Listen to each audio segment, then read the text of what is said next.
Então, boa noite. Estamos retomando, né, os nossos encontros das terças. A gente teve 2 terças paradas aí, mas agora a gente está retomando.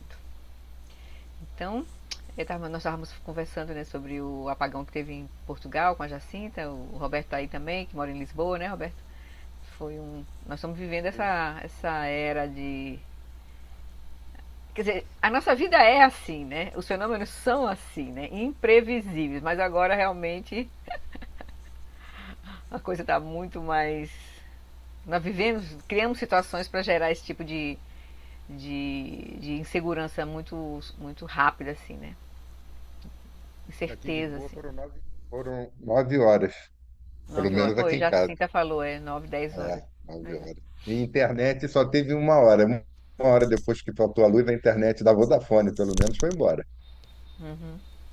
Aí é uma vida diferente, né? Você É. perde contato. Ainda mais eu que tenho filho nos Estados Unidos, 2 filhos no Brasil, sabe? A Uhum. bolha tá bem certinha. Você fica assim falando, nossa, uma coisa frágil. É muito frágil. Exatamente.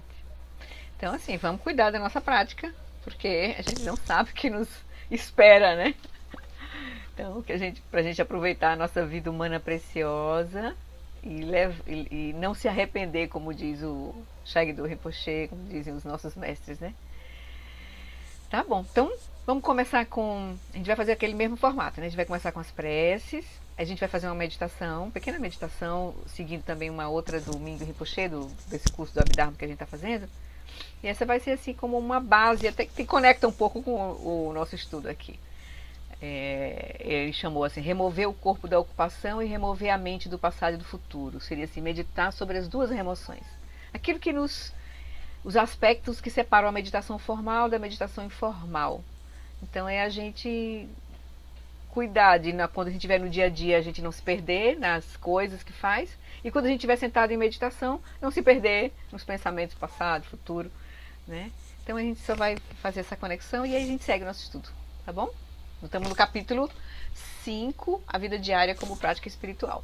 Então a gente vai seguir onde a gente parou, tá bom? Nada mais oportuno do que este capítulo. Porque o que a gente precisa é não podemos perder tempo. Então tem que transformar tudo em prática mesmo. Cada momento assim.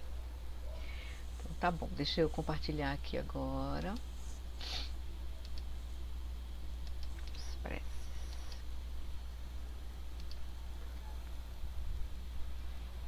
Pronto. Então, queridos, vamos soltar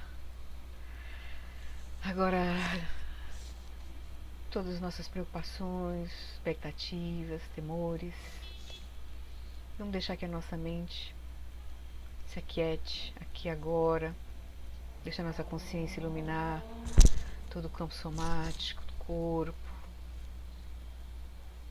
Sente, né, o elemento terra, a região de contato do corpo, essa firmeza, essa confiança, essa região do contato do corpo com a almofada, com a cadeira, onde a gente estiver apoiado. E pode fazer umas 3 respirações profundas, soltando a energia estagnada das nossas preocupações, da nossa energia de hábito.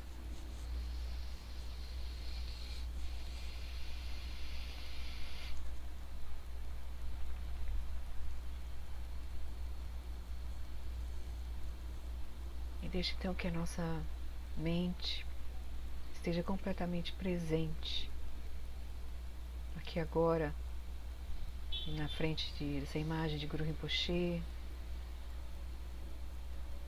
A gente se conectar com a nossa motivação mais, lembrar a nossa motivação mais profunda, por que a gente está aqui agora. A gente lembra, né, cultivando os 4 pensamentos, aprofundando a compreensão dos 4 pensamentos, ou simplesmente recordando deles. E a gente começa lembrando, né, que as facilidades e vantagens desse precioso renascimento humano são extremamente difíceis de encontrar. A gente pode apenas considerar a hipótese da continuidade da consciência. Então já tivemos incontáveis vidas, Esse contínuo mental já se manifestou de diversas formas. Agora nós reunimos essas causas e condições que nos deram fizemos com que a gente obtivesse esse corpo humano com todas as suas facilidades, né, capacidade, inteligência,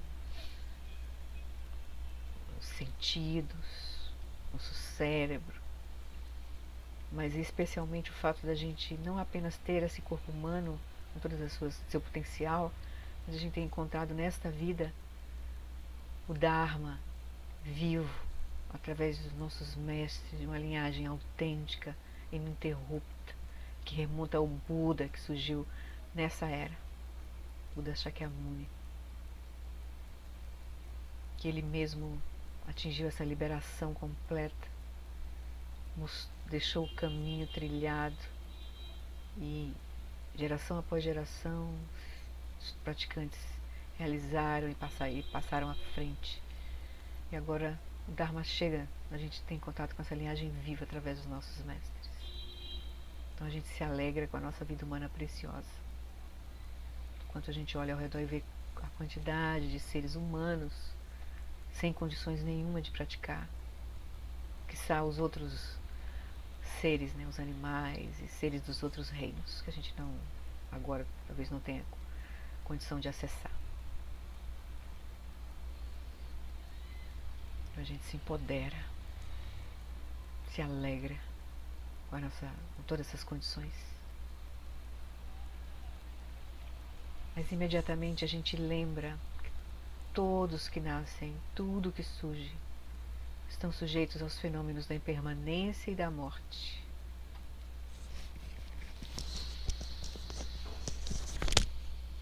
Então a gente olha a natureza de fluxo, a natureza impermanente de todos os fenômenos, dos fenômenos mais grosseiros, o ambiente, nossas relações, o planeta, mas também os aspectos mais sutis, como nosso corpo, as células, nossa energia, nossos sentimentos, a nossa mente, tudo mudando.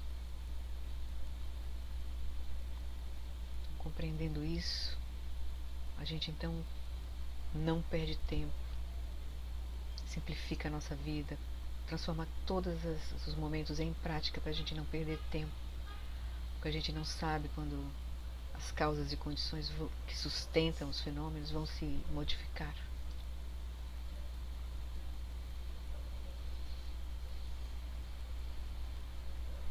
E a gente lembra então que a causa e o resultado de ações virtuosas e não virtuosas não podem ser evitados. A gente aprofunda a compreensão da interdependência das causas e condições. Tudo está interligado. O universo, o ambiente, nosso comportamento e a nossa mente. Tudo interligado. Então, são muitas incontáveis causas e condições que se reúnem para que os fenômenos aconteçam. Isso tem uma interdependência profunda, que a gente agora não consegue olhar e ver. Então a gente cuida das nossas ações, porque elas são importantes, elas interferem em tudo que nos acontece. Então a gente cuida das nossas ações em corpo, procurando nos vincular a ações virtuosas, evitar trazer sofrimento a nós mesmos e aos outros. Cuida nossa fala e da nossa mente, nossas intenções. Por fim, a gente olha e aprofunda a compreensão da natureza do sofrimento, lembrando que a natureza contínua dos 3 reinos do Sansara, os 3 mundos do Sansara, o desejo, da forma e da não forma, é um oceano de sofrimento, essa natureza contínua. Ou seja, enquanto a nossa mente estiver operando com ignorância e delusão, ela vai estar sujeita às aflições mentais, porque vai surgir autocentramento, dualidade, né? Autocentramento. Isso vai fazer surgir as aflições mentais e elas, então, levam a nós cometermos ações não virtuosas, nos vincularmos a ações não virtuosas Isso perpetua o ciclo de sofrimento, o ciclo do samsara. Então a gente aprofunda a compreensão da natureza do sofrimento e, consequentemente, a gente acessa a compreensão da liberação do sofrimento. Porque a gente vai compreender que as causas do sofrimento é a ignorância e a delusão. E isso está na nossa própria mente. Então, da mesma forma que a nossa mente gera essa confusão, é nela, é com ela que a gente tem o potencial de se liberar. Então, ao me recordar disso, possa a minha mente voltar-se para o Dharma sagrado. Essa contemplação nos traz essa energia, essa compreensão que nos direciona para o caminho. E aí é natural para nós. O caminho se abre e a gente toma refúgio num caminho genuíno, de transformação genuína. Que aqui para nós, no caminho do Buda Dharma, é representado inicialmente pelas 3 joias. O Buda, Dharma e a Sangha. O Buda como médico, o Dharma como remédio e a Sangha como, né, nossos auxiliares. Né? O Buda, na verdade, como a cura, a lucidez completa. E a Sangha como nossos auxiliares, assim, nossos lamas, nossos amigos espirituais. Então a gente renova agora o nosso voto de refúgio, nosso voto de bodhicitta. Porque a gente vê que todos os seres que têm uma mente têm o potencial, que possam estar vivendo em ignorância e confusão, têm o potencial da liberação.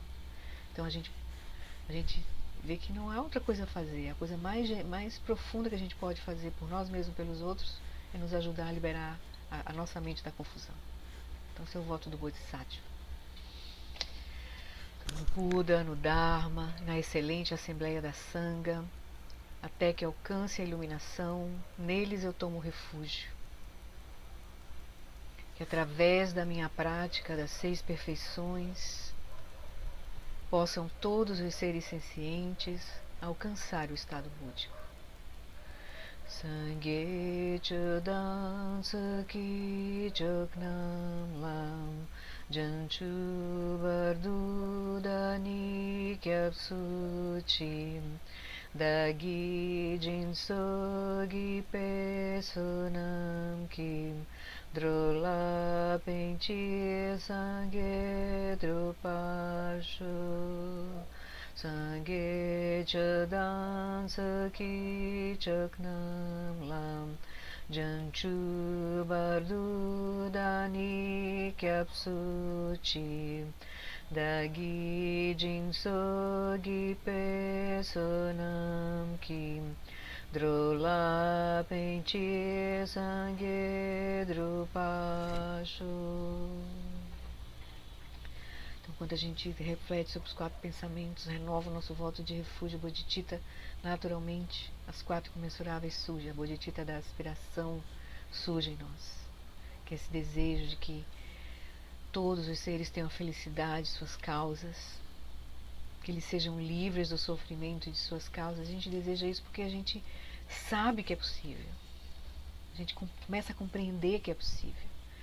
Que eles nunca sejam separados da bem-aventurança sublime, que é livre do sofrimento, e que eles permaneçam em grande equanimidade, livres do apego aos que são próximos e da aversão aos que são distantes. Que a gente possa encontrar a verdadeira paz e felicidade genuínas que vem da gente compreender, a gente liberar toda a nossa mente da confusão.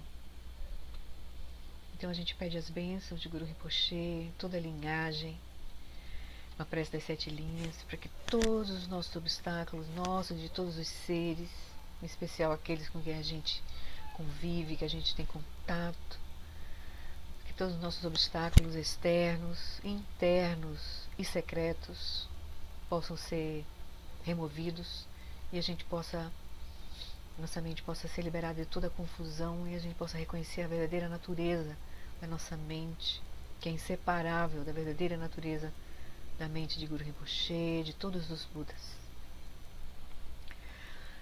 Na fronteira noroeste de Odiana, no coração de um lótus, está sentado aquele renomado como Padmasambhava, que alcançou o espantoso, supremo Siddhi e está cercado por uma hoste de muitas dakines, Seguindo suas pegadas, dedico minha prática. Por favor, aproxime-se e conceda suas bênçãos. Guru Pema Siddhi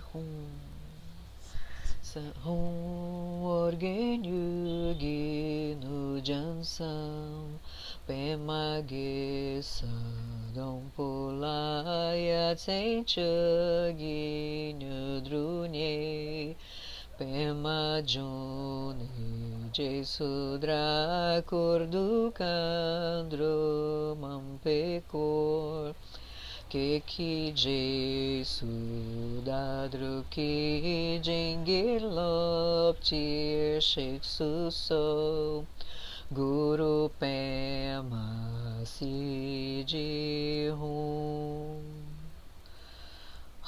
Orgenyugi Nujansam Pema Gesadom Pola Yatsen Chugi Nyudrunye Pema June Jesudra Kurdu Kandro Mampekor Kiki Jesu Dadru Ki Jenge Lopte Jesu So Guru Pema Siddhi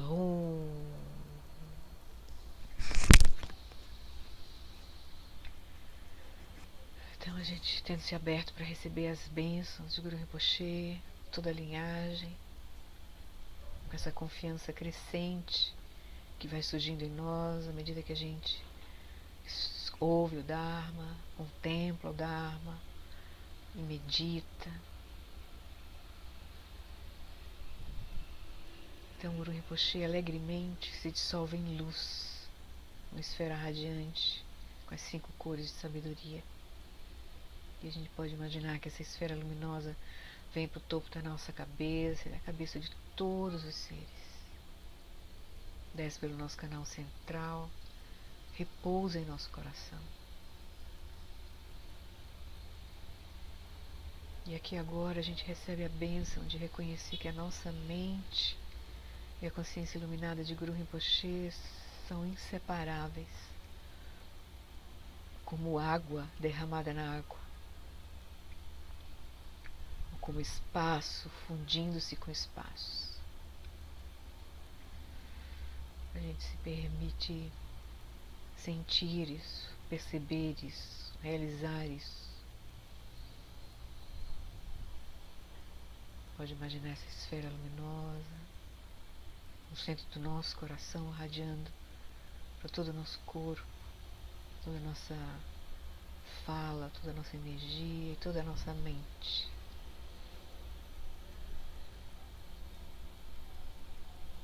E espalhando esses raios luminosos em todas as direções, os aspectos da mente lúcida, das 5 sabedorias.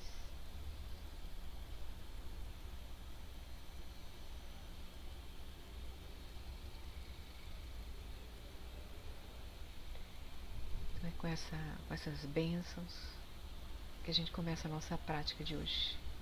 A gente começa fazendo a nossa meditação, tá bem? A gente vai se permitir quietar nosso corpo, nossa energia, nossa fala e a nossa mente numa prática formal, que é como um laboratório que nos conecta de forma mais fácil, que faz com que a gente possa reconhecer mais facilmente toda essa manifestação, para quando a gente levantar da prática formal, a gente poder levar essa nossa realização para o nosso dia a dia.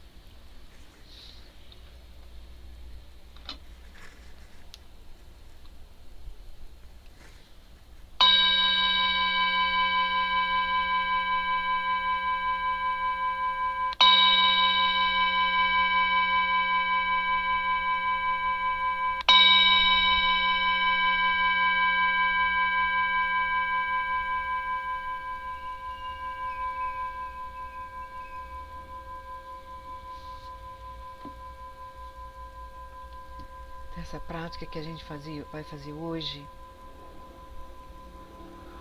Mingyur Rinpoche nos explica que um dos principais aspectos que separam a meditação formal da meditação informal são as 2 remoções. Primeira, remover o corpo da ocupação. E a segunda, remover a mente do passado e do futuro. Ele explica que quando nossos corpos estão ocupados, envolvidos em todos os tipos de atividades, é difícil encontrar tempo para a prática da meditação. E quando nos encontramos na almofada, e uma vez que a gente encontra, né, a gente consegue não só estar presente no dia a dia, mas a gente consegue sentar. Quando nos encontramos na almofada, a nossa mente ainda pode estar ocupada com todo tipo de pensamento e planejamento sobre o futuro, ou então ruminando sobre o passado. Então, para sermos bem-sucedidos em nossa prática, tanto na almofada quanto na vida diária, devemos nos treinar para abandonar essas duas coisas.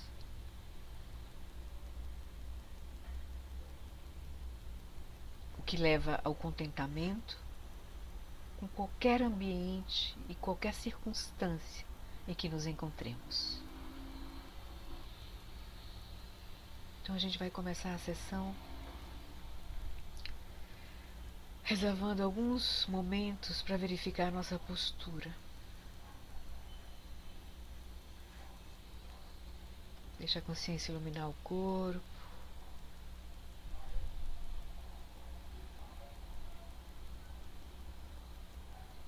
E especialmente desce para a região de contato do corpo, com a almofada, com a cadeira. E vai deixando que todo o corpo relaxe. Que a respiração vá fluindo no seu ritmo natural, aquietando o nosso sistema nervoso.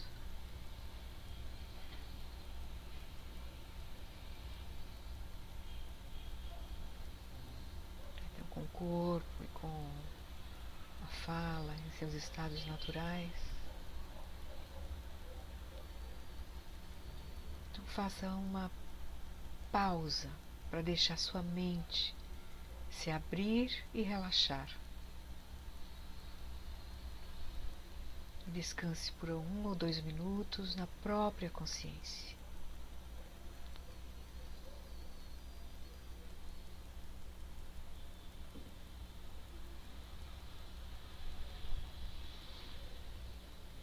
Deixe a mente, a consciência natural, o seu estado natural.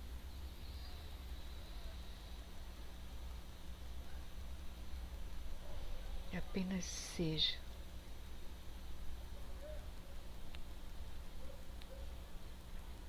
Seja esse conhecer aberto, todo abrangente.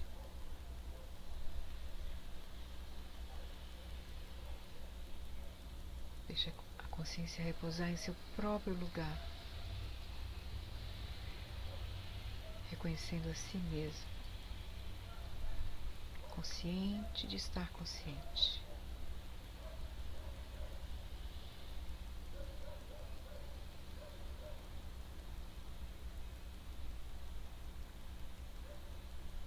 Sem precisar alterar nada, mudar nada.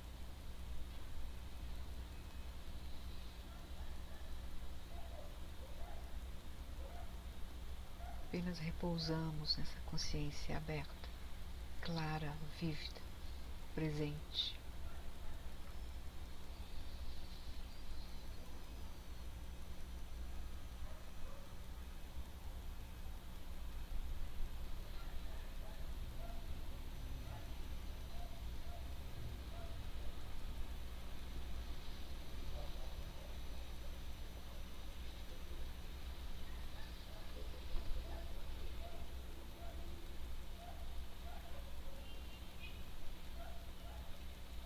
Então agora, enquanto descansamos nessa consciência aberta,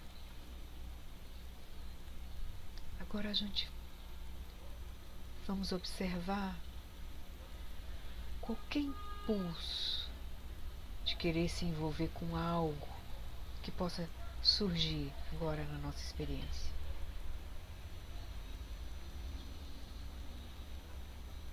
dessa consciência aberta, a gente observa.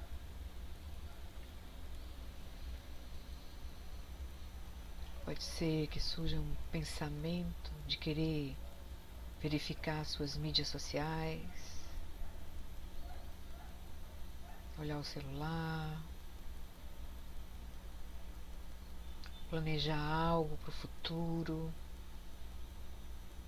amanhã, o que vai acontecer amanhã. Ou então olhar para o relógio para ver quanto tempo ainda resta na sessão. Quaisquer que sejam os impulsos que surjam, simplesmente deixe-os ir e vir, como quiserem. Você não precisa se envolver no que a mente de macaco lhe diz para fazer, essa mente inquieta. Também nem precisa afastar esses pensamentos ou impulsos. Simplesmente descanse na consciência presente. Está sempre presente mesmo no surgimento desses pensamentos.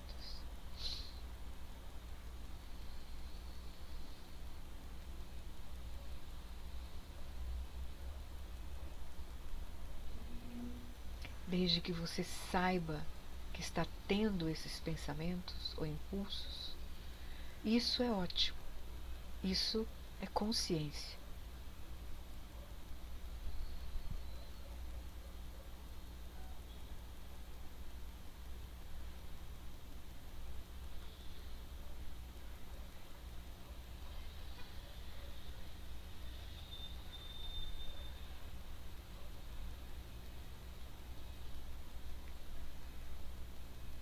Se ou quando você se perder em algum pensamento, ou até mesmo se mover para pegar alguma coisa, o celular, olhar para o relógio, perceba que isso aconteceu e volte para a sua prática. Assim que você perceber que se perdeu,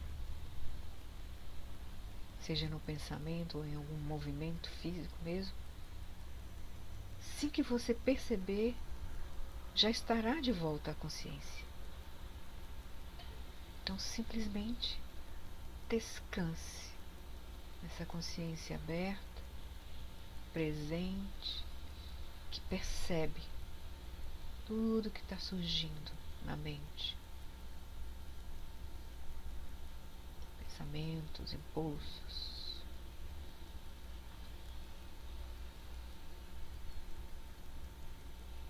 Você não precisa se envolver, não precisa tentar afastar, mas também não segue. Apenas deixa que ele surge e cesse.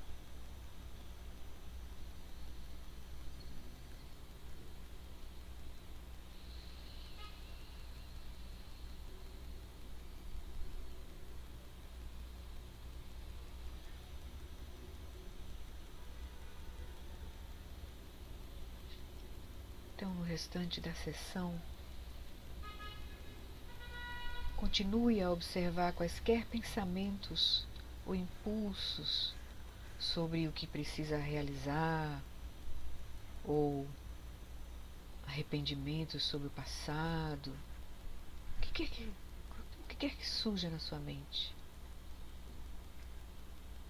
Então, apenas no restante da sessão, apenas observe o que surgir e libere quaisquer preocupações ou expectativas.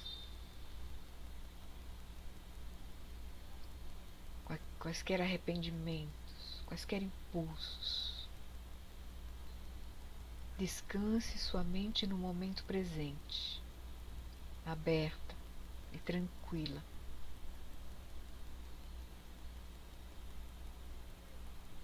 Deixando que a consciência seja seu guia.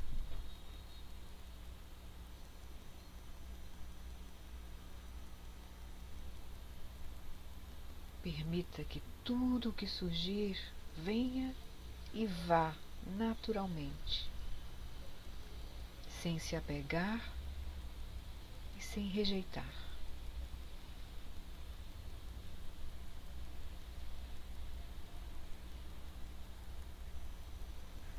Lembre-se de que quando surge um impulso ou pensamento, há apenas duas opções. A primeira seria, você pode observar o pensamento ou o impulso, o que é ótimo. Nesse cenário, você está usando o pensamento ou impulso para permanecer com consciência. Essa seria uma opção. A outra opção é quando você observa o pensamento ou impulso e ele desaparece imediatamente. Isso também é ótimo, pois significa que você está de volta à consciência aberta. Então, acredite que você não pode errar nessa prática.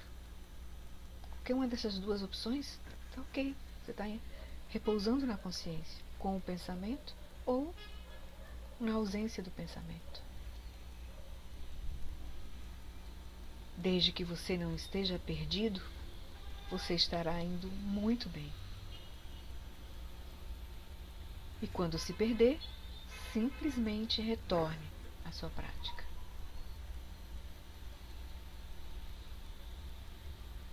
Retorna para a consciência do momento presente, aberta, clara.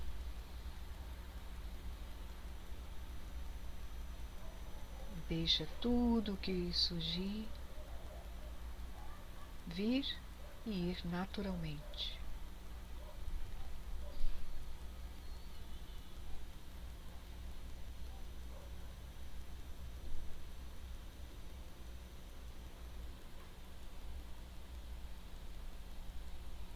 Permanece repousando na consciência, estando consciente.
Agora, consciente do sino, indicando o final da nossa sessão formal, a gente deixa a consciência agora, traz a nossa consciência para o nosso encontro aqui.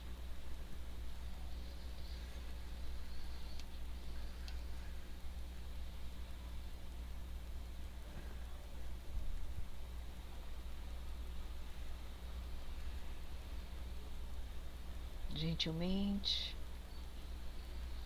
deixa o corpo ser à vontade.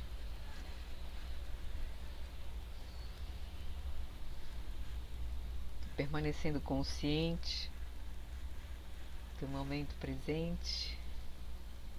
A gente agora vai aqui se encontrar, conversar. Tem uma mensagem aqui que eu não consigo ver. Mas já foi da Valma mesmo. Tudo bem? Vocês estão me ouvindo? Vou botar mais alto aqui o som. Então, vamos aproveitar essa prática, a sugestão de a gente seguir com ela na vida diária, assim, né, no nosso dia a dia, de manter buscar estar presente para o que surgir, no caso na prática formal, né, o que surgisse na nossa meditação. A sugestão do Mingyur Rinpoche para a gente permanecer, vou pegar aqui, para a gente continuar. Deixa só um minutinho, acho que eu tenho que mudar aqui logo, que é mais fácil. Aqui, ok.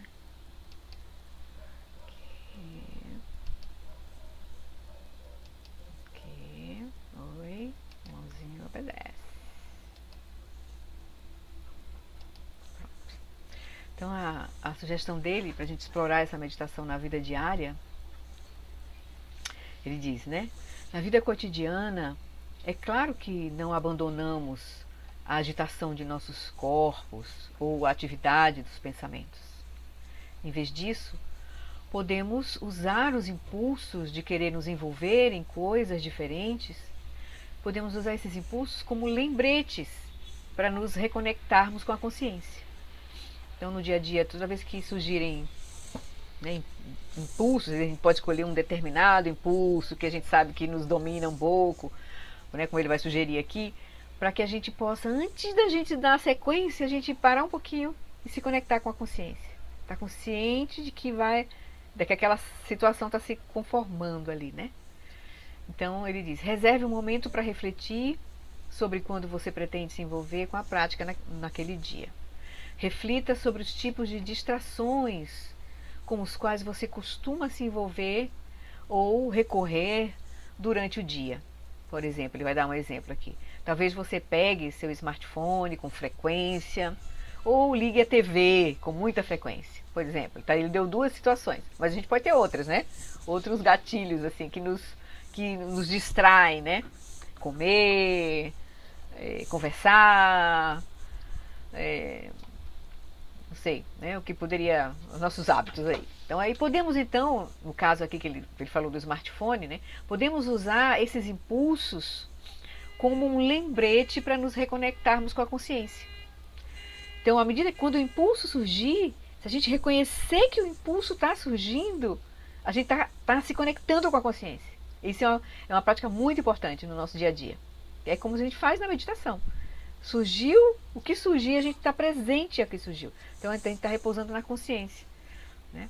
Então, ao começar o dia, estabeleça a intenção de que sempre que, por exemplo, pegar o celular, use essa situação para reconhecer e descansar na consciência por um breve momento.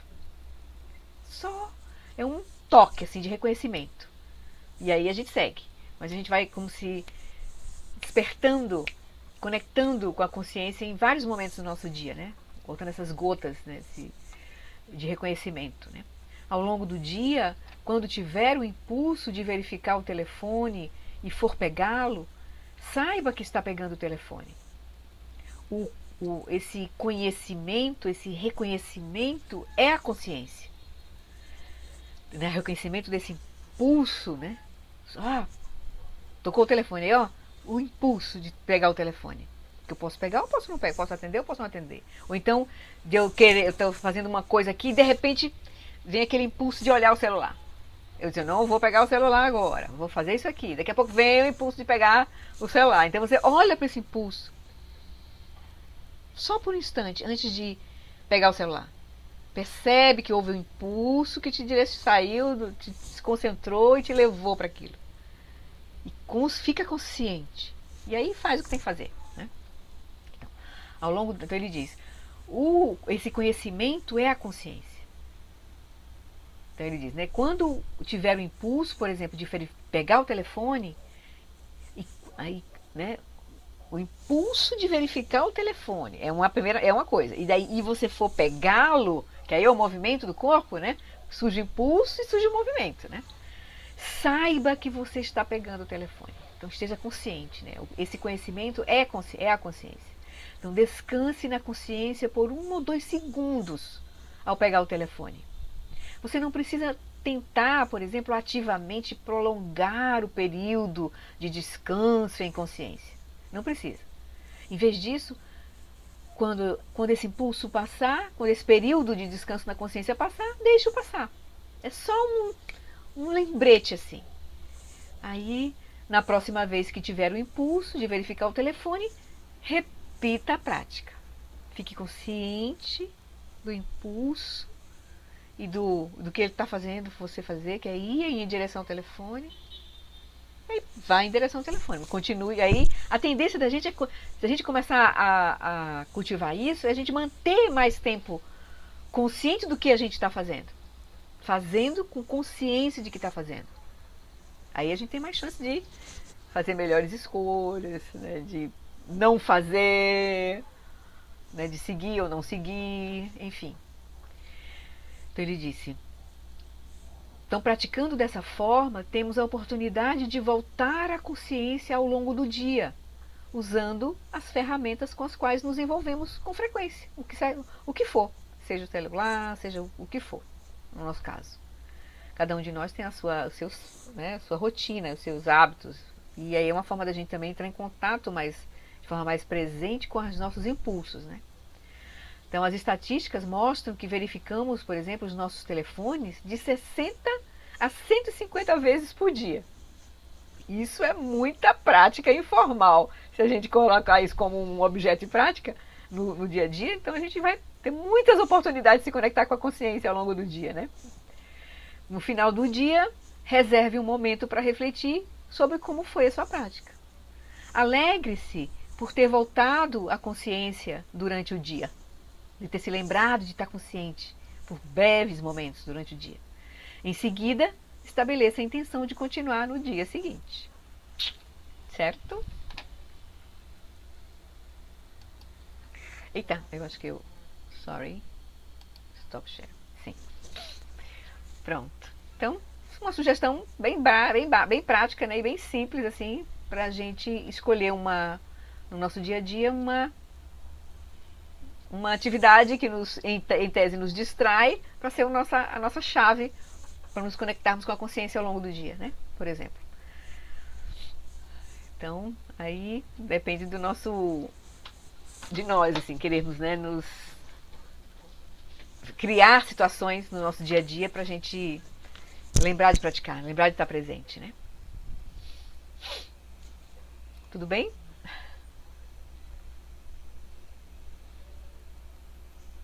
Eles estão tão quietinhos. Então tá bom. Então, se não tem mais nenhum comentário a ser feito, essa foi a sugestão da gente, essa prática assim, né, bem sim, básica, mas na verdade é profunda, né? Na verdade é uma base, né? É a base assim da nossa prática, é estar sempre se conectando com a consciência. A partir daí, todo o nosso caminho vai se desenvolver, né? A partir da consciência, né? E principalmente a consciência não só do nosso corpo, mas da nossa energia, da nossa fala e principalmente da nossa mente, que é aí onde o bicho pega.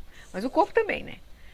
Não é à toa que as práticas de Vipassana, as práticas fundamentais de Vipassana são as práticas de atenção plena ao corpo, atenção plena às sensações, aos sentimentos, atenção plena à mente, para aí a gente ter atenção plena a todos os fenômenos, a tudo que nos acontece, né?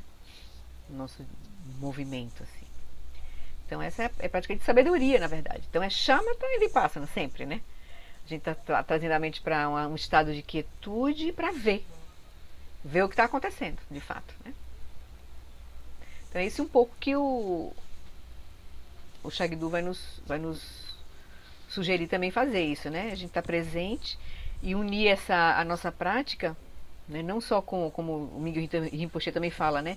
Que as qualidades do caminho que a gente está cultivando é consciência, amor e compaixão e sabedoria. Né? A consciência é a base. Sem consciência não tem amor, compaixão, não tem sabedoria. Então, a consciência é a base. A partir da consciência a gente gera, né, conexão maior, empatia, e a sabedoria aí resolve todo o problema da dualidade. Vai resolver o problema da dualidade, inclusive, né? Porque a gente vai ver a realidade como ela é, de fato. Né? Então, aí o Shagdu vai falar disso, né? Agora nesse tópico, nessa parte do texto. Vamos seguir? A gente parou na página 44, 45, mas eu acho que eu achei interessante voltar no último parágrafo da página 44. Eu vou compartilhar aqui. Cadê o Kindle? Tá aqui. Não, sorry. Compartilhei errado. Deixa eu pegar o Kindle aqui, botei ele em evidência, ok.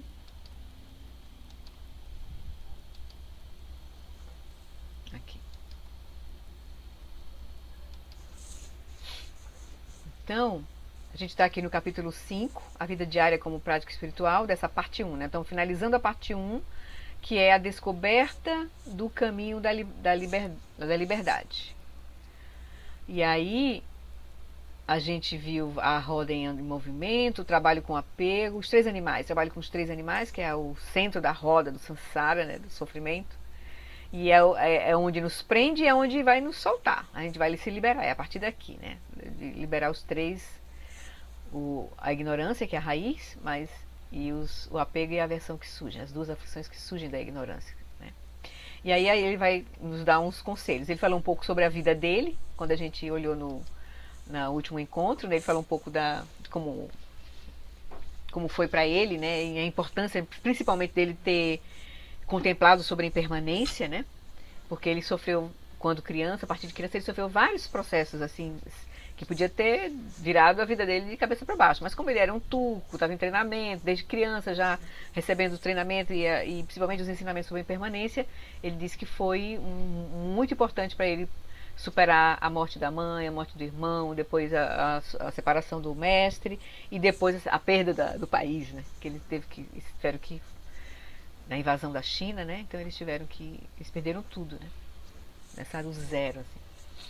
Então, aí ele vai dizer aqui, né? A gente vai seguir aqui da página 44. Final da página 44, quem tem a edição, que tem o Shagdu na capa. Ele diz: chegar à compreensão da impermanência e ao desejo autêntico de fazer os outros felizes nessa breve oportunidade que temos juntos, que é essa vida, né? Constitui o começo da verdadeira prática espiritual. É esse tipo de sinceridade que efetivamente catalisa a transformação em nossa mente e em nosso ser. Então, a chave, todos os mestres dizem, né? E não é à toa que é um dos 4 pensamentos que transformam a mente, né? Depois da vida humana preciosa é o primeiro, né? É o mais importante, contemplar a impermanência. E a contemplação dos 4 pensamentos vai nos ajudar realmente a ter essa compreensão do caminho, da natureza do caminho, e a compreensão de que todos os seres, né, todos os seres, estamos com essa mente, e essa confusão toda é desnecessária, né? Mas a gente tem uma possibilidade de se liberar, e isso leva a gente a ter empatia, né? E gerar realmente compaixão e amor pelos demais seres. Ele vai dizer, não, e para isso, para a gente chegar a ter essa, né, a nossa prática, começar realmente a catalisar e transformar a nossa mente, né, o nosso ser, não precisamos raspar a cabeça, nem usar vestes especiais. Não precisamos sair de casa, nem dormir em uma cama de pedras, ou seja, um caminho ascético, intenso, tem que fazer muito esforço, né, ir para não sei para onde, para o Nepal, enfim, tipo de coisa assim, né. Então, a prática espiritual, ela não requer condições austeras. A verdadeira prática espiritual, né, mais profunda mesmo, assim. Apenas um bom coração e a maturidade de compreender a impermanência. De querer olhar para a realidade como ela é. Então agora, a gente está sendo, né, como por exemplo esse apagão que teve em Lisboa, as chuvas, a enchente que tiveram em... Digo assim, uma coisa mais trágica, né? Mas a gente, toda hora, a gente está diante de situações assim. Nós não temos controle sobre as coisas, né? Então, isso, a impermanência leva a essa condição, né, de incerteza, né? Mas também de liberdade, né? De liberar as coisas, porque o problema é que a gente quer sustentar o insustentável, né? Quer tornar permanente, sólido aquilo que não é, né?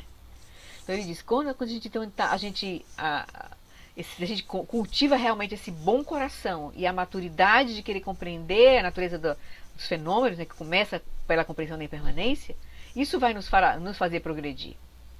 Então, se apenas exibirmos a nossa espiritualidade, queimando incenso correto, sentando na postura correta e dizendo palavras corretas, ou então vestindo roupas assim, assado, né? Uma coisa aparente, um materialismo espiritual, né? Corremos o risco de nos tornarmos mais orgulhosos, mais paternalistas, mais implicantes, mais donos da verdade. E esse tipo de falsa prática não é de benefício algum para nós e para os outros. O objetivo da prática espiritual não é aumentar os nossos defeitos. Então, ele já bota meio que, como a Lama de Série disse, né? Eu não tenho condição de... Ela tinha uma mãe mais idosa, filho pequeno, casada. Eles não têm condição de praticar, não vão ter condição de fazer retiros. Você pode fazer isso, mas você não precisa fazer isso. Então, tem um caminho do Dzogchen, o caminho do Mahamudra, é um caminho onde você pratica em qualquer lugar, né? Claro que as condições de retiro, de fazer isso, potencializa a sua prática. Mas não adianta você achar que você precisa ir para tal lugar, em tal momento, em tal lugar, para aí sua prática começar. Não é assim, né? Não é essa abordagem assim. Então, ele diz, quando a gente começa a ouvir o Dharma, né? Ouvir os ensinamentos, então, ao ouvir essas coisas sobre impermanência, pela primeira vez, podemos nos sentir inspirados. Escutar essas verdades nos aquece por dentro, nos deixa alegres. Mas é um pouco como cobrir um remendo, né, com remendo, um buraco em nossa roupa. Se não não costurarmos bem o remendo, né, nesse buraco, logo, logo ele vai começar a cair e o buraco aparecerá novamente. Então, então só escutar e sentir né, esse impulso que o ouvir, né, que a visão nos dá, não é suficiente. Aí ele vai dizer. Então, é como um remendo que pode cair, né? É aí que nos deparamos com a contemplação e com a meditação. Então, a gente vai precisar não só pensar, mas contemplar e aí meditar, repousar, para aquilo realmente se tornar nossa experiência, né? Então, embora possamos ser inspirados e tocados pela simplicidade e pela profundidade de uma visão espiritualizada da vida, ainda assim, nossos hábitos são muito arraigados. Nosso karma, nosso condicionamento é muito arraigado. A gente pode ouvir, nossa, isso é isso mesmo, perfeito, está claro para nós ali. Mas, por conta dos nossos hábitos, né, são muito arraigados, continua sendo difícil para nós, mesmo sendo apresentada uma visão profunda, a gente lidar com o nosso mundo, com a nossa experiência, com o nosso dia a dia. Porque a gente, entre conhecer uma visão e entre integrar a visão, tem um caminho. E aí a gente se depara com os nossos condicionamentos e aí a nossa vida não muda, né? As circunstâncias não mudam, apesar da gente ter sido apresentada uma visão ampla, vasta sobre a natureza da realidade, por exemplo. Então, a prática eficaz, ela requer uma reiteração constante daquilo que sabemos ser verdade. Então, a etapa da contemplação é a gente vai mastigar isso. A gente vai estar se lembrando sempre, a gente vai estar olhando de forma profunda para a gente ver cada vez mais claramente.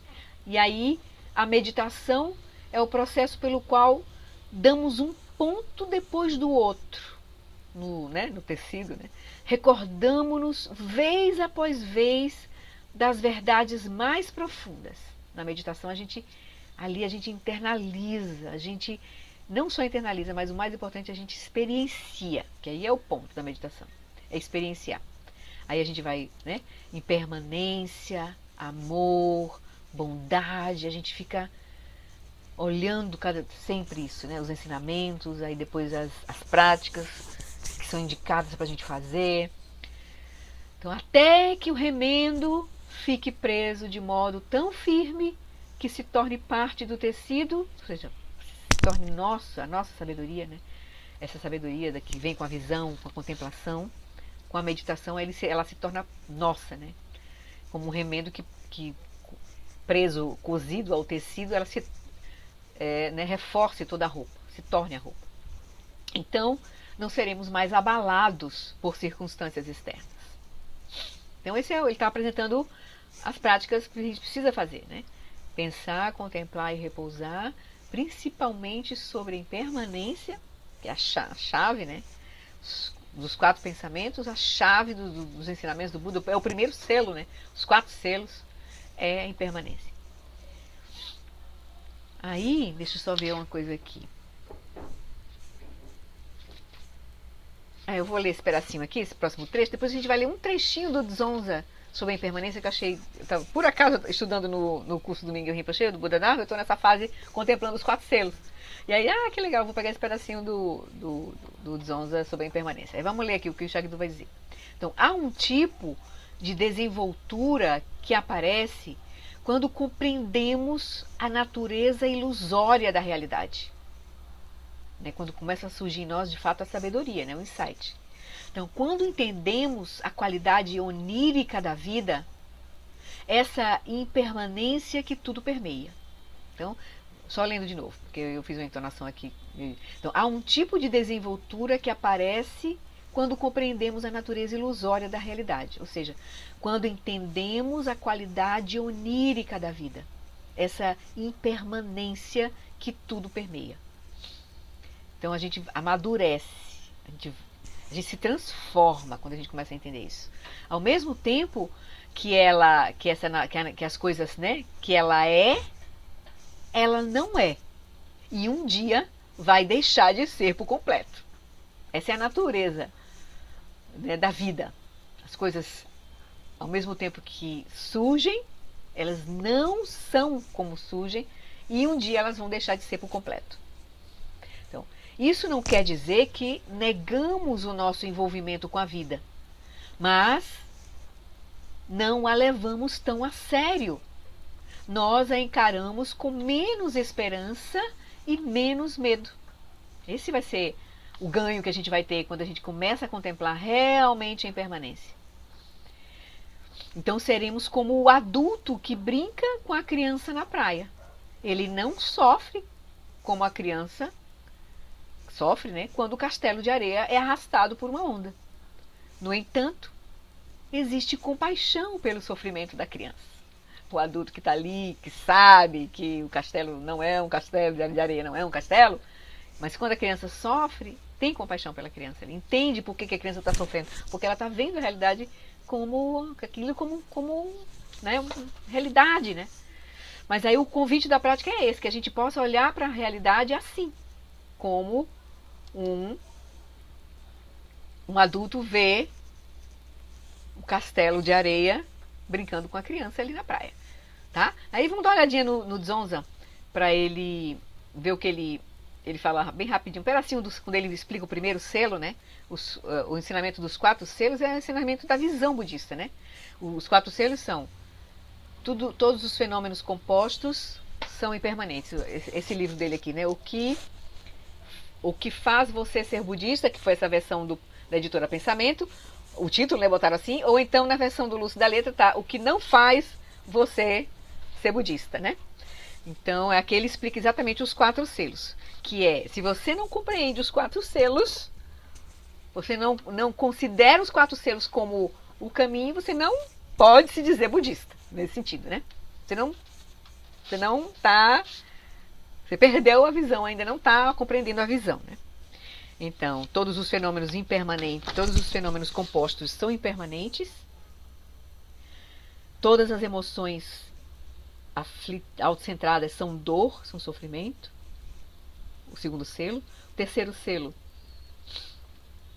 todos os fenômenos são ilusórios e vazios, ou seja, não tem existência inerente. E o nirvana está além dos conceitos, que seria o quarto selo, que seria, na verdade, a consequência dos três primeiros, né? Então, o Siddhartha vai falar assim na página 29. Deixa eu pegar aqui. Ou o Siddhartha não, o Dzongsa Khyentse Rinpoche.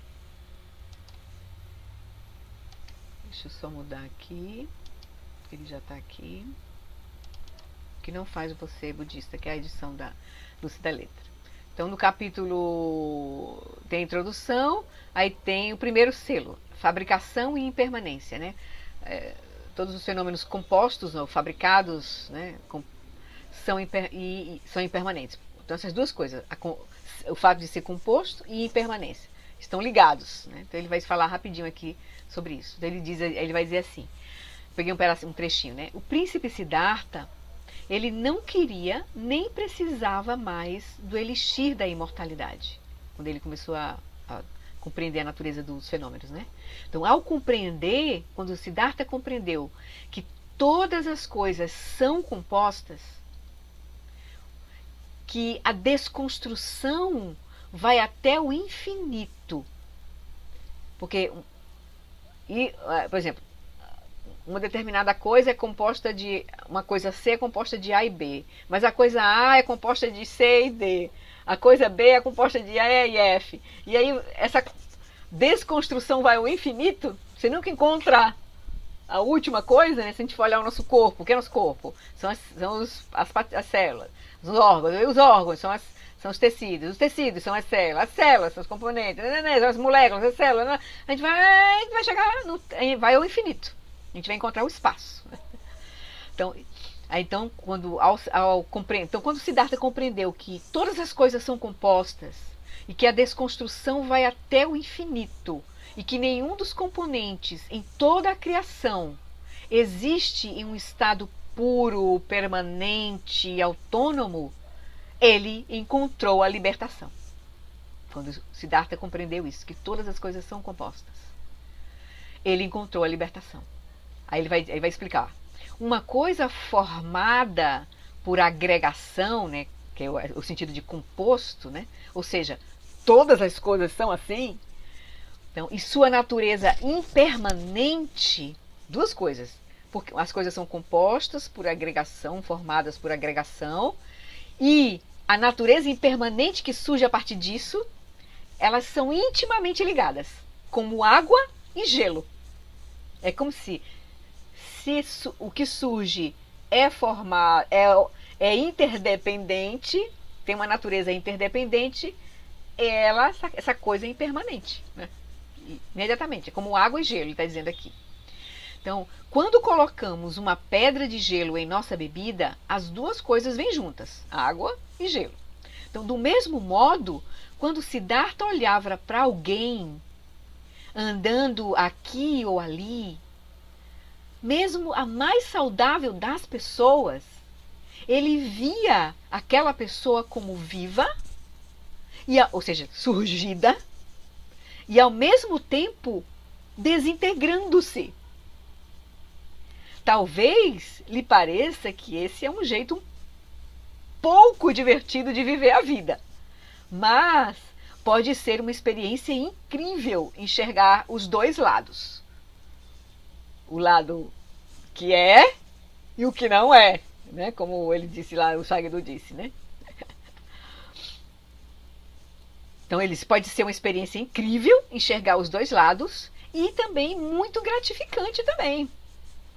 Não é como viver numa montanha-russa de esperanças e desilusões, subindo e descendo o tempo todo. Quando você tem essa percepção, você não está mais vivendo como numa montanha-russa de esperanças e desilusões, esperanças e medos, alegrias e tristezas.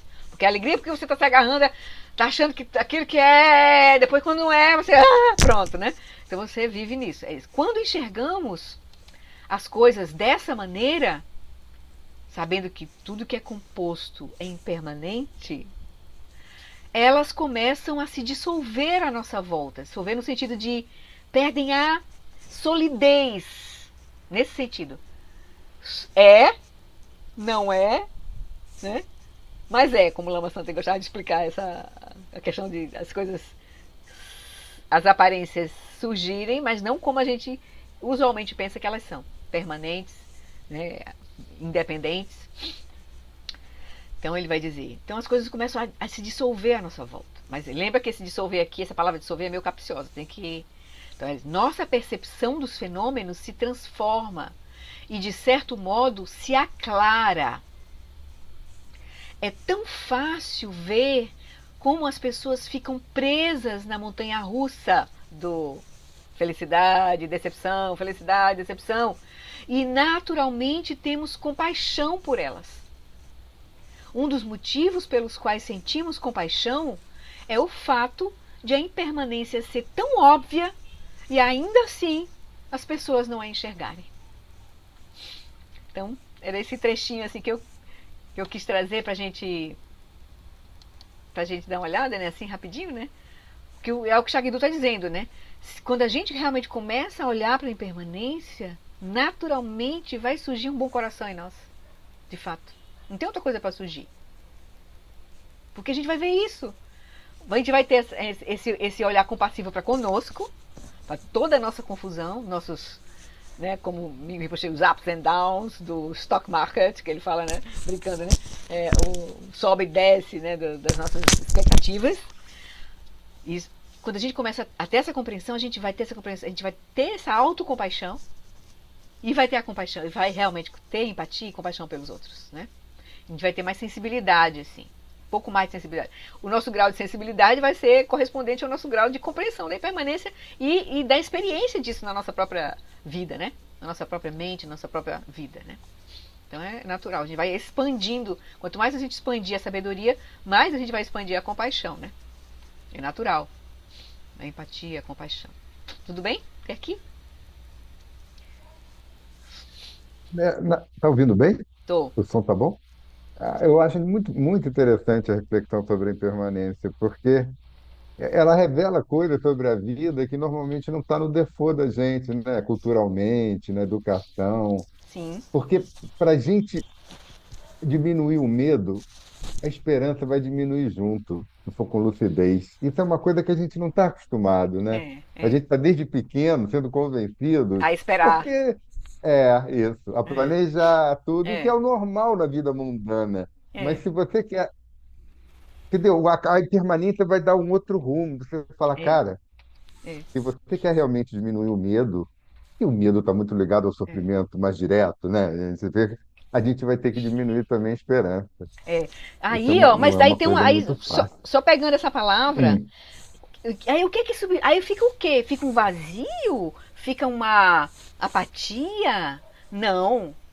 Aí os mestres dizem: o que vai surgir é uma energia estável, é uma intenção iluminada, que é uma intenção ausente, sem ego. Não é um alguém querendo alguma coisa, que aí normalmente as nossas expectativas, as nossas esperanças estão baseadas nas nossas identidades. Vai surgir uma intenção e uma energia poderosa, que na verdade é a energia do Bodhisattva, que é incansável. Aí a gente olha para os mestres, e vê que é uma energia parece que não se esgota. Por quê? Porque não é autocentrada. Esse é o ponto. Porque não tá presa a esperanças e medos, expectativas e medos convencionais. Entende? Então é um fluir natural da compaixão, do amor e compaixão, da sabedoria, né? E da consciência, que são as qualidades da nossa natureza, né? Só pra gente ficar claro que não vai ficar um vazio, né? É. Ou seja, é possível a Desculpa. operação mental não dual, no fundo é isso, Sim, sim. né? É possível isso. Isso é uma coisa que é muito É uma mente impressionante, porque diferente, né? É é, uma mente não é uma outra mente. Vamos chamar, porque a gente usa palavras assim, a Mas gente não tem palavras para diferenciar isso, não né? tem. É isso. Mas é a É. gente, no sentido assim, a gente não vira fumaça. Quer Isso, dizer, exatamente. não é Não, uma o mundo não solução onirista do desaparece. nada. Não, O não, mundo não. não desaparece. Não, não. É porque nós somos seres de sonho e que muitas vezes a gente está no modo de pesadelo. Quando o sujeito está rodando com muita raiva, o psicopata pior que vocês possam imaginar é um ser de sonho no modo de pesadelo. E daqui a É. pouco não está mais. Aham. Então, você sair dessa operação é, na verdade, perder coisas, né? Porque essa fixação, na verdade, ela não, fundamentalmente, se o budismo tivesse, né, usando esse pressuposto, a realidade última, ela é atemporal e daí surge aquela coisa do mar e as É, ondas. o É que a uma gente vai boa perder, analogia. né? O que a gente vai perder é esse fechamento aqui, que é o símbolo da ação da mente É, baseada no ego, né? A gente tá, a nossa mente, ela é espaço luminoso, aberto, que constrói a realidade, que seria o sonho lúcido, vamos chamar assim, né? Mas quando a gente está no sonho não lúcido, a gente está preso aqui, a gente está constrito, né? Então, o caminho é a gente abrir e experimentar uma outra perspectiva, essa perspectiva aberta de ser, né? é a gente passar para vigília lúcida, né? No Isso, sonho isso. lúcido, eu mesmo não tendo, É. eu imagino que se eu acordasse no sonho e verificasse que aquilo era um sonho, eu saberia o que é sonho lúcido. E a vigília lúcida é você chegar aqui e falar: olha, isso é uma dança, é É, um mas ó, Roberto, espetáculo. mas eles, pelos ensinamentos da yoga dos sonhos, saber que o sonho, ter o sonho lúcido, é uma pequena etapa do despertar, da prática do yoga dos sonhos. Sim, não é a Porque, vigília lúcida, não, não é a lucidez em qualquer tipo de bardo que você imagine. não, no próprio E aí, sonho, porque para você ter lucidez e sustentar a lucidez no sonho, você precisa ter a etapa de transformar o sonho e depois ir além do sonho. Aí sim, entendeu? Então, apenas reconhecer que está sonhando é só um vislumbre, é um vislumbre. Mas não é o caminho de lucidez ainda completo, não é liberação, não é o caminho de lucidez. não é a liberação, mas Não pelo é. menos é um pouco mais de É um lucidez vislumbre. dentro do sonho, É né? um vislumbre. Mas aí depois imediatamente você vai perder e você, Não, né? sim. É, É aquela coisa entre o é, branco e o preto, você já está no cinza. é. Você já Uma está noite numa você tá em zona. outra, depois você não vai ter o sonho lúcido, você não vai ter, não vai ter, não É vai ter, isso, depois vai é ter. Então, claro. É, então os padrões vão é estar isso. sendo reforçados, a mente está lá presa nos padrões, né? É. Oi, Marcelo, Olha, tu ia falar, né? Não, eu ia falar o seguinte, eu sempre me perguntei assim, por que os bodhisattvas, né, sempre conseguem ajudar milhares de pessoas e cada vez tem mais energia. A gente vê isso um pouco nos É, lamas. E uma coisa que é que eles não reagem. Nós somos que é. não, a gente reage. E assim eu me deparo também no hospital, por exemplo, tem dias que eu posso trabalhar muito, assim, atender muitas pessoas, trabalhar muito, e no final eu digo assim, tá, eu vou ter um burnout daqui a pouquinho. Se vier mais algumas pessoas, eu não vou aguentar. E tem Uhum. dias que você faz até muito mais, e você sai cheia de energia do hospital, Aham. porque a gente vive nessa. Não, não, a gente vive assim, ó, mais ou menos reativo, né? A gente Uhum. não é, mas assim, é nesse Tem caminho, né? estabilidade, é. Mas você É, já pode mas ver a a gente já diferença, pode né? ver. É. Tem dias que você sai do trabalho e sai cheio de energia, podendo fazer muito mais, e tem dias que você está assim, quase no burnout, né? Uhum. Podendo fazer Tá mais uma coisa que ela. fechado, tá mais travado, tá mais Mas reativo, né? depende, É, depende só da sua condição interna, né? Não é nem é, o que está lá fora. é, é. É interessante, porque não. Então, assim, sempre assim, eu tenho a aspiração, assim, de ser meio, assim, de um dia eu conseguir não reagir, né? Uhum. Aparece tudo, você aceita, você só não Pois é, reage, você essa só não prática que tem a gente que. fez hoje é um pouco esse exercício, né? Na meditação formal, a gente não remover a mente do passado e do futuro, não reagir, né? Não Simplesmente reage. descansar na consciência, estando presente, não vai querer mudar nada do que possa estar surgindo, mas só estar presente. Ele diz, eles não tem jeito de errar. Se surgir, você percebeu, está presente com aquele pensamento, a prática está funcionando. Você está na consciência, a consciência está com o pensamento. Se você percebeu e o pensamento se dissolveu imediatamente, que acontece, na maioria das vezes acontece isso um pouco, que você realmente está calmo e aí percebe, aquilo não se sustenta. Então você é como se estivesse retornando na consciência aberta. De novo, novamente, a consciência quieta. Então a consciência continua repousando nela mesma. Então, conectar-se com a consciência, estar presente e tentar, num primeiro momento, não reagir, né? Estar consciente do que está ali presente, principalmente nos impulsos, né? Como ele está sugerindo que no dia a dia a gente pega uma coisa que a gente tem um impulso, claro, assim, que nos, né, aciona muito. Então, aproveita isso para acionar a consciência, né?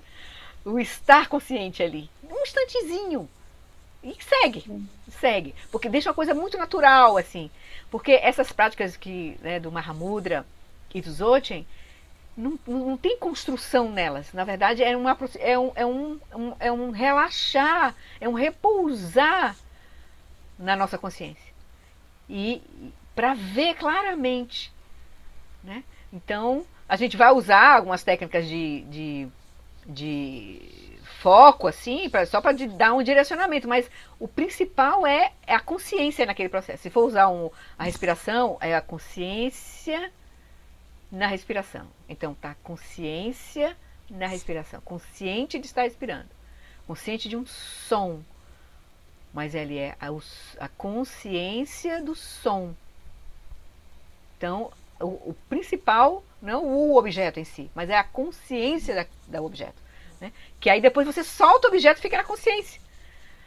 Entendeu? Aí as práticas vão nos ajudando e é uma prática não fabricada. Né? A direção é para o repouso. É para não meditação, entre aspas. Né? É porque não há fabricação nessa prática. É simplesmente ser a consciência. Né? Ser essa consciência, né, que está sempre presente. E não ser uma identidade específica, mas ser a consciência que pode se manifestar como uma identidade específica. É diferente. Agora eu me estou manifestando aqui a facilitadora. Mas eu não sou a facilitadora, eu quero estar repousando nesse lugar mais aberto. Eu não sou essa, eu estou manifestando, essa consciência pode manifestar, mas não é. Né? É esse espaço aberto de possibilidades. É esse espaço aberto de possibilidades. Não um vazio. Quanto mais próximo, mais amor vem, né? Mais carinho vem, mais espaço tem. É um pouco um esquecer de mim, né? É um pouco, porque a coisa fica de uma maneira. É um pouco ser quem nós verdadeiramente somos.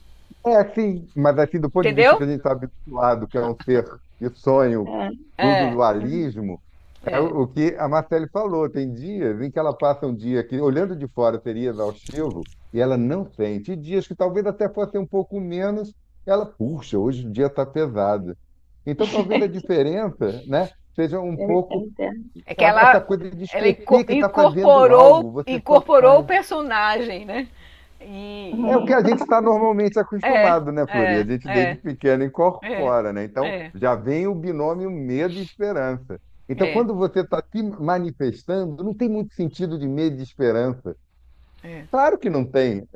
Isso está mesmo que a gente não possa, eu não consigo sustentar experimentar isso. Isso, né, ainda. Experimentar isso 100% do tempo, uma vez ou outra com insight. Mas racionalmente, é claro que é uma conclusão óbvia, né? Se você está cada vez menos autocentrado, cada vez menos você está preocupado com o que vai acontecer. Exatamente. Né? Você está aberto, está fluindo. Você está fluindo isso. e está fazendo o que é possível ali.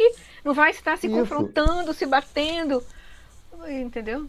Pelo menos a gente entende o que é. Se a gente não consegue, mas pelo menos você fala, olha, eu entendi o que é. Eu vou fazer uma prática e se um dia eu conseguir, pelo menos eu falei, eu até esqueci que consegui, mas olhando para trás, eu acho que nesse momento estava assim. Pois é. Eu acho. Tá bom. Vamos seguir mais um pouquinho? Pra gente. Eu queria parar mais à frente um pouquinho. Para depois. Flori. Oi, querida. Oi. Não, então, eu estava ouvindo vocês comentarem aí, né? E me veio uma coisa que eu acho que é muito presente em quase todos nós nesse processo, que é como a Marcele falou de reação, reação, reação, mas tem também uma supressão. A gente cai muito, às vezes, numa supressão do sentimento, Sim, nesse caminho do Bodhisattva, de você, da não identidade, enfim, tudo isso aí que a gente está falando, a- é, que quando a gente começa a meditar, você fala assim, você pode ter uma ideia assim, vou evitar pensar, né? Por exemplo, vou evitar pensar. Aí o pensamento vem e você tenta é, banir aquele pensamento da sua mente, porque você quer ficar com a mente vazia e tal. A mesma coisa, vem um sentimento e a gente, por não querer reagir, mas ainda não está com aquela consciência, com aquela presença, a gente sim. suprime, Pode suprime acontecer o isso. sentimento, que é É, uma coisa muito comum e que a gente vai somatizando também, a gente vai distorcendo esse caminho do Bodhisattva, porque sim, você começa a suprimir seus sentimentos, é. que não é o caso, sabe? Não, Então, distinguir isso para também não suprimir os sentimentos. sim. Então, por exemplo, a pergunta poderia ser assim: eu não vou reagir, mas como que eu- Mas mas você o que vai eu estou sentir, sentindo? você vai sentir, é, É, sabe é, essa é. nuance? Sim, a prática, veja que a prática, o convite da prática, nesse livro que a gente está fazendo, é não suprimir nada, é a gente olhar, deixar vir o que vier. Simplesmente experimentar aquilo como ele é. Porque o que é esse sentimento, né? O que é esse impulso? A gente vai olhar para ele. O problema é que a gente às vezes não quer, a gente como dizer, quer se construir, quer construir aquele que não tem, que não reage, que não tem aquele sentimento, porque tem o sentimento, tem um impulso e depois vem a reação, são dois momentos, né? Então a gente está tentando olhar de forma profunda, se acalmar para ver, tentar ver o impulso e ver o que o impulso nos leva a fazer, entendeu? Que é suprimir, o que é se envolver, o responder. Aí a gente solta essa, porque também o suprimir é uma identidade que entra em ação, que é o Bodhisattva bonzinho, certinho, que entra em ação, que está suprimindo. Não é o praticante que está fazendo a prática correta, é uma identidade que já entrou ali. Então a gente precisa olhar, né? A prática é olhar, de fato, é estar presente e vivenciar. E às vezes aí não é fácil a gente vivenciar. Nossa, é desafiador. A prática é desafiadora. Porque vai nos colocar em contato com nossas aflições, os nossos condicionamentos, com os nossos traumas, com tudo aquilo que a gente vinha botando debaixo do tapete. Então é desafiador. Mas é isso Sim, mesmo, porque Palma. nos nossos vínculos, a gente, por não querer reagir, vamos supor, a uma raiva, a gente pode suprimir, em vez de colocar uma luz, uma consciência naquilo, a gente pode suprimir e entrar numa vibe de Não, indiferença. com certeza. Aí não é o caminho. Aí a gente saiu do caminho, né? A gente se distorceu, exatamente. Exato, mas É, acontece muito. sim, com certeza. Aqui no nosso caminho é a gente olhar isso. A nossa prática é olhar e o que a gente pode fazer é conosco, os outros a gente pode observar, mas na nossa prática a gente precisa olhar. Eu estou fazendo isso? Eu estou reprimindo, né, tentando reprimir minhas emoções ou eu estou olhando para elas? Tem que ser. O Jacques está nos convidando para a gente olhar. E ele vai falar isso agora. Vamos dar uma olhadinha no que ele vai. Só um Sim. segundo. E o não reagir não é não agir. É não É, agir de forma é, condicionada. Porque às vezes a pessoa fala, eu não vou reagir. Claro, num determinado momento, você ter de sonho, às vezes é melhor, por disciplina, não reagir, que você vai é, piorar as coisas. O ter é. de sonho vai virar ter de pesadelo. Então, Sim. vamos evitar. Mas quando a gente está com a prática um pouquinho mais avançada e tal, o não reagir não é quando É uma forma de a lidar Marcele. com a emoção. Porque a gente viu, né? Lembra aquelas É, três formas de lidar com a emoção que a gente viu? Primeira coisa é a disciplina, no caso, é o Rinpoche usa uma palavrinha.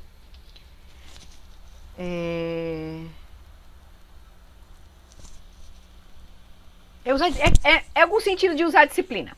Que é no sentido de você, se usualmente você iria, a pessoa que, tipo, né, aquela situação de colocar uma raiva, que você vai pra cima da pessoa, você responde, você sai daquele lugar, você dá a meia volta, você não fala, mas você tá percebendo a sua emoção ali.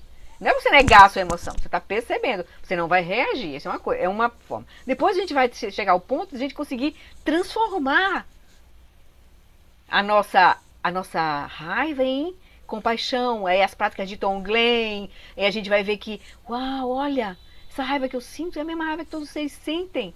Então que é a minha raiva, aí você transforma, aí depois você vê a natureza última delas, que aí é a prática de transcender. Aí a gente olha com uma própria consciência, movimento da energia da própria consciência. Aí a gente transformou, a gente transcendeu. Mas são etapas. Claro, agora o ponto que o Valma está trazendo é você suprimir a sua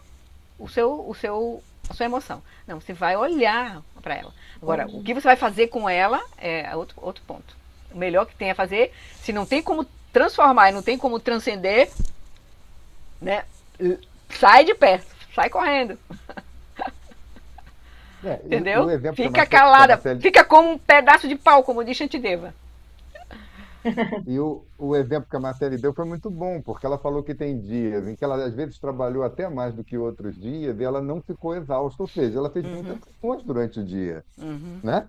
Ela estava trabalhando, ela estava fazendo, mas ela, de uma certa maneira, ela conseguiu fazer aquilo de uma forma um pouco menos condicionada daquela coisa.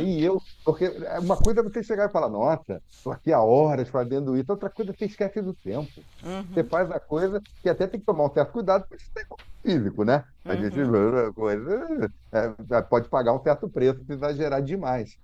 Mas do ponto de vista psicológico, a gente pode ter evidência empírica disso, dependendo da forma como a gente está operando, a coisa ser muito mais exaustiva do que de outra forma, apesar de quem está olhando de fora, uma câmera, está vendo que você está fazendo quase a mesma coisa, praticamente. A mesma coisa.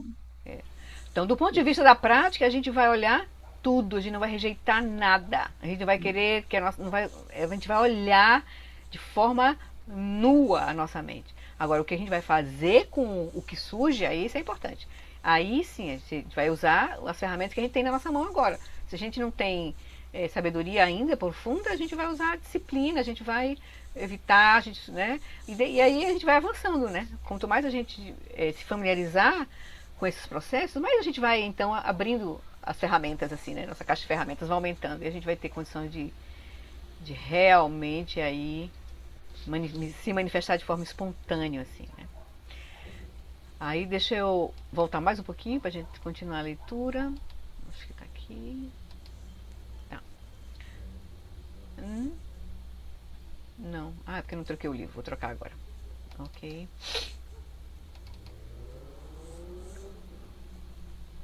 Então ele disse: então seremos como o adulto que brinca com a criança na praia. Ele não sofre como a criança quando o castelo de areia é arrastado por uma onda. No entanto, existe compaixão pelo sofrimento da criança. Então, quando você começa a compreender a natureza ilusória da realidade, a gente vai tendo uma flexibilidade, uma abertura, né?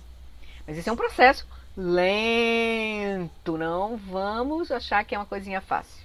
Não é. E todo o caminho passa por uma verdade, por um acolhimento, por uma iluminação do nosso poço de confusão. Então é olhando mesmo. E aí a gente vai transformar, né?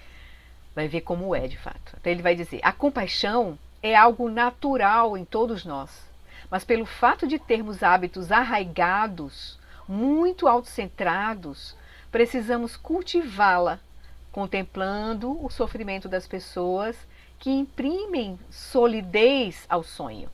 Como nós também, né? Da mesma forma que nós, as pessoas também. Então é natural surgir compaixão nesse sentido, porque as pessoas estão fazendo exatamente, a mente das pessoas estão operando da mesma forma que a nossa mente opera, colocando a gente nessas situações embaraçosas. Então, nós somos vítimas, como o Shantideva diz. O inimigo Não são as pessoas, são as nossas aflições mentais. Né? São as nossas aflições mentais. Né? É o que faz perturbar a nossa mente, né? E fazer com que a nossa verdadeira natureza, que é compassiva, amorosa, cheia de qualidades, ela não se manifeste, porque a gente vai estar autocentrado. Então precisamos desenvolver o desejo sincero e compassivo de que o sofrimento nosso e delas cesse, que elas venham a compreender a qualidade onírica da vida e assim evitem toda a angústia que surge quando as coisas a que dão valor inevitavelmente se perdem. Por 12 anos, um dos maiores estudiosos e praticantes da Índia, o Atisha, ele estudou muitos textos, coletâneas enormes de ensinamentos e comentários sobre a doutrina de Buda e as realizações dos grandes lamas. Depois de anos de estudo, chegou à conclusão de que, sem exceção, todos os métodos, e o Buda ensinou 84 mil métodos para propiciar a transição da mente comum para a mente extraordinária, todos os métodos do Buda se resumiam em um ponto essencial: um coração puro. Que na verdade essa pureza vem de ver a realidade como ela é. Porque não tem outra coisa para surgir. Vai surgir amor, compaixão, sabedoria, vai surgir essa pureza, que são as qualidades da mente. Né? A mente e sabedoria. Né? O coração puro é um coração sábio nesse sentido. Né? Então, quando estamos meramente falando de um coração puro, parece simples. Mas em momentos difíceis, não é tão fácil ser mantido. Se você estiver face a face com alguém que o odeia, alguém disposto a lhe ferir, é muito difícil que você não se enraivecer nem perder a atitude de amor ou bondade. Então, uma forma efetiva de manter o bom coração em nossas interações cotidianas é repetidamente lembrarmos que todos os seres, em alguma ocasião nas nossas muitas vidas, foram nossos pais. Então, isso são várias formas. Aí são várias práticas. Uma prática é a meditação, que faz com que a gente pare e olhe de forma profunda tudo que surge em nós. Os impulsos, os pensamentos, e o que isso faz com nossa energia, com o nosso corpo. Né? E aí, isso é uma abordagem. A outra abordagem é compreender, a partir dessa abordagem, a gente compreende que todos os seres, como nós, né? Se a gente pensar assim, na nossa vida comum, ele vai falar um pouco isso, né? No nosso cotidiano, primeiro que a gente pode não pensar em termos de todos os seres, mas nós dependemos de muitos seres, desde que a gente nasceu. Para nascer, depois para sobreviver, para viver, para aprender, para estudar, tudo o que a gente tem, né? A comida que a gente vai lá no supermercado e compra, foi quantas pessoas estão envolvidas nisso. Então, se a gente for puxar o fio de ver qual é a nossa conexão com todos com os seres, são, né, infinitos. Né? Infinitos. Ele vai dizer, então, uma abordagem é nós lembrarmos que todos os seres, em alguma ocasião nas nossas vidas, nas nossas muitas vidas, foram nossos pais. Isso pode ser difícil de aceitar para alguns de nós, mas Buda e outros seres oniscientes e de sabedoria infalível ensinaram que todos nós tivemos vidas incontáveis. Tudo bem, tá, a gente pode deixar esse assunto um pouco para frente, vidas incontáveis. Mas se a gente olhar para a nossa vida agora, né, nós, por outro lado, não sabemos onde nascemos anteriormente, ou o que acontecerá conosco depois da morte. A gente nem sabe. Entretanto, ao refletir sobre isso, verificamos, por exemplo, que vivemos hoje em consequência de termos vivido ontem, né? Isso é fato. E que hoje é a base para o amanhã. Isso também é fato. Então, se a gente considerar só 3 dias, o ontem, o hoje e o amanhã, a gente vai ver que tem uma ligação de continuidade aí. Então, se a gente for puxar o fio, vai encontrar vidas incontáveis. É um pouco isso que ele está querendo dizer, né? Então, o mesmo acontece com a sequência da existência. Temos esta vida, o que significa que tivemos uma base anterior para ela. Ou a gente surgiu do nada. Né? Aí são as hipóteses, né? Por enquanto, são hipóteses que a gente está estudando. Então, em termos dessa vida, o que significa que tivemos uma base anterior para ela, enquanto o próprio presente estabelece o terreno para o que vai acontecer a seguir. Né? dessa nossa vida aqui vai estabelecer o terreno para a próxima, né? Um pouco assim, né? Então, se a nossa sabedoria intrínseca se revelasse de forma mais plena, veríamos que todos os seres, quer humanos, animais ou de outro tipo, em algum momento ao longo de incontáveis vidas, já nos dedicaram o carinho de um pai ou uma mãe. Já deram-nos um corpo, protegeram-nos, permitiram que sobrevivêssemos, ofereceram-nos educação, compreensão e algum tipo de treinamento para o mundo. Então, aqui, se a gente for esquecer vidas passadas, mas nessa vida, se a gente for puxar o fio, a gente pode pensar, eu sou sozinho, eu resolvo minha vida. Não, puxa o fio e vê de quantas pessoas você depende para sobreviver. Já dependeu nesta vida para sobreviver. Vai começar com o útero da mamãe e do papai lá. A mamãe, né, o óvulo e o útero do papai. Precisou deles. Mas depois daí, incontáveis seres a gente precisa. Né? A gente está interligado, né? Nós somos interdependentes. Né? Porque essa coisa de ver os nossos pais e mães, todos os seres como nossos pais e nossas mães, tem a ver com a interdependência e, na verdade, com a inseparatividade. Tem mais a ver com isso. Não é uma coisa sentimental. Não é isso. É com a sabedoria. Com a natureza da realidade. Esse é o ponto, né? Aí ele vai dizer, quando compreendemos a conexão que há entre nós e cada um dos demais seres, surge a equanimidade.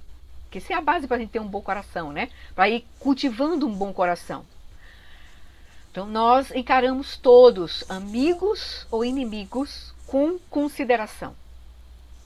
Mesmo que tenhamos dificuldades com alguém, isso não quer dizer que aquela pessoa não tenha sido importante para nós em algum momento.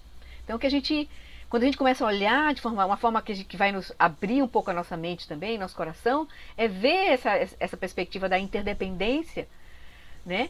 E a gente aí ter menos julgamento, ter menos, né? Ficar menos preso nos nossos julgamentos, né? E aí poder, mesmo que a gente possa não ajudar, a gente pelo menos não atrapalha, né? Não gera mais sofrimento, né? Nossa compaixão se aprofunda quando vemos uma pessoa que uma vez já foi nosso pai ou nossa mãe, sofrer horrivelmente. Se a gente olhar para todos os seres com essa olhar de que eles de alguma forma têm conexão conosco, porque na verdade é inseparável da nossa própria mente, isso seria um olhar de sabedoria, né? Mas a gente não tem esse olhar ainda. Mas a gente pensar que todos os seres compartilham do mesmo... Primeiro a gente pode pensar assim, respiramos o mesmo ar, né? O oxigênio que passa por mim, passa por todos os seres, né? Então, nós contemplamos como é triste, ela não compreende. Se eu compreendo um pouco mais, é minha responsabilidade ajudá-la, tanto quanto possa. Seria mais ou menos a intenção que devia surgir em nós, quando a gente olhasse, estivesse diante de outra pessoa, né? É pensar que ela está sofrendo porque ela não compreende, e a gente está compreendendo um pouquinho. Então, a gente pelo menos não atrapalha, né? Se não pode ajudar, a gente não atrapalha. Então, não gera, né? Não reforça o julgamento, nos coloca numa posição de superioridade, de melhor, né? Não reforça o autocentramento, né? Então, esse tipo de... Também a gente não vai fingir, não. A prática toda é com verdade e coragem. A gente vai fazer o que é possível para nós no nosso caminho, né? Então, pelo menos, se a gente não avançar no outro, já é uma coisa. A gente está sentindo a raiva. A gente precisa saber que está sentindo a raiva. Mas a gente vai decidir não avançar. Não ser refém dela. Que é avançar para cima. Então, a gente respira 2 vezes, sai de perto, fica com um pedaço de pau, como diz San Shantideva, corre, mas não deixa a coisa piorar. Aí depois você vai olhando com mais calma para a situação, para ver o que tem ali. Né? O que tem ali, de fato. Né? E o que você pode fazer ou não. Porque às vezes o que a gente pode fazer é sair de perto, já é uma coisa muito importante que a gente pode fazer. Então assim, porque agora a gente pode querer, não, eu tenho que ir, e aí só botar mais lenha na fogueira, né? Não, que não é bom nem para nós e nem para o outro. Então às vezes a sabedoria daquela situação é você se afastar. Ótimo, é o que pode ser feito. Então assim, quando estamos em uma situação de tensão, pensamos por um momento antes de reagir impulsivamente. respondendo com paciência e compaixão. Ou então simplesmente paciência no sentido de eu não vou e com a determinação de que eu não vou me reentregar para esse inimigo da minha raiva. Sai de pé. Então, em vez de com raiva. Mas aí no caso aqui, a raiva está surgindo. Mas a gente pode não dar sequência a ela. A gente realmente, por exemplo, transformar a raiva em compaixão já é uma fase, outra fase. Isso pode acontecer, transformar a raiva em compaixão. Ou então, a raiva se transformar completamente em sabedoria, que seria a etapa mais profunda, né? Então, tentamos ser gentis, não de forma falsa, não de forma construída. A gente faz aquilo que é possível fazer, sem falsidade. Esse é o melhor caminho. Então, tentamos ser gentis, ou pelo menos não causar problema, e procuramos ajudar. Ou pelo menos, né, evitando implicar com os outros, evitando ações negativas e egoístas que possam ferir as pessoas. Mas principalmente vai ferir a nós mesmos, porque nós vamos estar reforçando os nossos padrões de reação, né? Então, a aplicação da prática espiritual na vida diária começa quando você acorda pela manhã. Eu acho que a gente vai deixar essa parte para o próximo, tá bom? Porque ele vai explicar aqui como é que deve fazer, né? Acorda pela manhã, aí você decide o que você quer fazer, aí depois ao final do dia você faz o balanço, como o Mingyur Rinpoche convida a gente a fazer tudo, né? De manhã você faz a intenção, de noite você faz o balanço. Aí ele vai dar uma prática muito importante. No fazer, é importante que a gente faça isso, a gente determine a intenção para o nosso dia e à noite você olhe o que aconteceu. Você está cultivando consciência ao longo do dia. Então você sabe que surgiu aquela raiva, que surgiu aquele apego, que surgiu aquela, né? Você tem consciência. No final do dia você sabe, hoje, foi um dia, né? Mas aí ele vai dizer, quando você perceber que muita coisa, né? Ou você embarcou, né? Só percebeu depois. Aí você, embarquei, né? Aí ele vai fazer o balanço. Se você fez ação não virtuosa, você deve imediatamente, não vai se culpar. Se culpar não é parte da prática. Você vai simplesmente purificar. Você vai entregar aquela negatividade que você gerou. Você vai pedir para um ser de saber fazer uma prática de Vajrasattva, uma prática de sabedoria, purifica ela completamente e repousa na mente de sabedoria. Ali. Porque aí você já... E se você fez coisa virtuosa, você se regozija, você dedica para todos os seres, você reconhece também. Então ele vai dessa sugestão. Entendeu? Então seria uma prática, uma forma de diariamente a gente estar gerando essa consciência, mas não gerando julgamento, nem culpa, nem também escamateando, botando por debaixo do tapete, né, negando, suprimindo. Não. Nada de supressão. É olhar. Agora, o que a gente vai fazer com que olhar é tentar não reagir inicialmente, mas se reagiu, você reconheceu que viu e reagiu. Já é um passo. Esse reconhecimento também já é um passo. Né? E até a gente poder transformar Anete e Viviane, né, queridos? Já é tão tarde assim. Tá bom. Então, vamos ficar por aqui. Vamos fazer uma dedicaçãozinha. E a gente encerra o nosso encontro hoje. A gente segue com o Shagdu. Deixa eu botar agora aqui. Estou mais lenta aqui para achar o negócio aqui.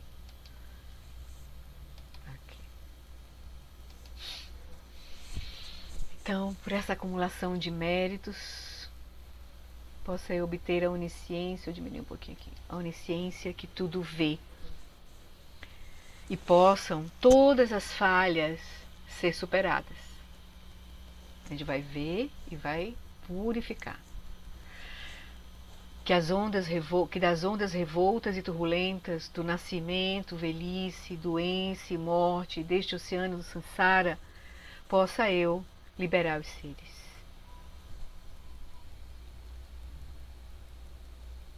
Aí deixa a gente... Eu queria fazer uma outra prece aqui. Que a bodhicitta sublime, preciosa, suja, onde quer que ainda não tenha surgido, e sem enfraquecer onde já surgiu, que ela se expanda cada vez mais. uma outra forma que o Eric fala, que a bodhicitta preciosa, essa mente do despertar surja nos momentos em que ainda não surgiu. E onde já surgiu, que ela se expanda cada vez mais.